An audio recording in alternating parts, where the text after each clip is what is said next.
Mr. Landry. Good morning, Chair and members of the Task Force. My name's Tony Landry. I'm founder of Louisiana Veterans for Medical Cannabis and Acadiana Myco, a group in Lafayette where we teach how to grow gourmet mushrooms. First, thank you, Senator McMath, for bringing Senate Resolution 186 and standing up this task force. As a veteran, it means a lot to see Louisiana leaning in to help veterans and first responders find safer, effective options. I left the military with back injuries. I had 2 failed back surgeries. After that came opioids, barbiturates, and psych meds. They numbed the pain some, but they numbed me too, emotionally flat, like I wasn't really living. Medical cannabis helped, but in Louisiana it's so expensive I can't keep up month after month. For a while, those higher dose THC beverages calmed my pain and anxiety, then the state capped them at 5 milligrams a can. To get the same relief now, I need a bunch of cans. I can't afford that, and like a lot of folks, I slid back to alcohol because it's cheap and it's everywhere. This is an abstract.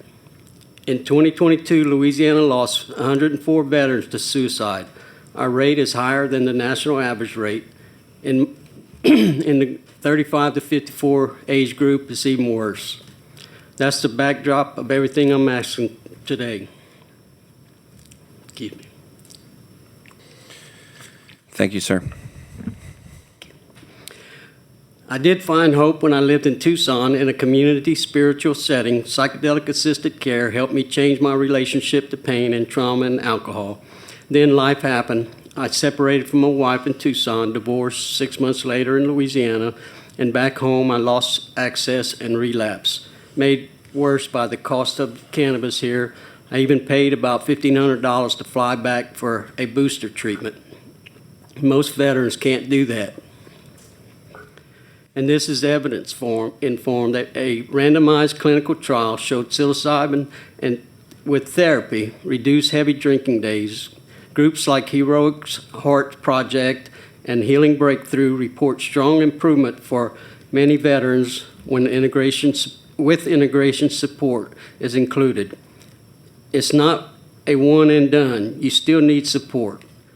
But for a lot of us, it's the first thing that works. Here's what I'm asking Louisiana to do: safely, fairly, and locally. Decriminalize adult use, personal use, possession of classic entheogens with harm reduction education and Good Samaritan protections. Allow limited home grow for personal use so access isn't controlled by a few high-priced licenses. Pilot community programs. Use American Legion, VFW halls, and community centers for prep, ceremony, and integration with screen-trained facilitators at low or no cost. Create a state-trained certification path for facilitators, clinicians, trauma-informed care, medical psychiatric screening, and contraindications, medicine interaction checks, emergency protocols, cultural humility, and strong integration.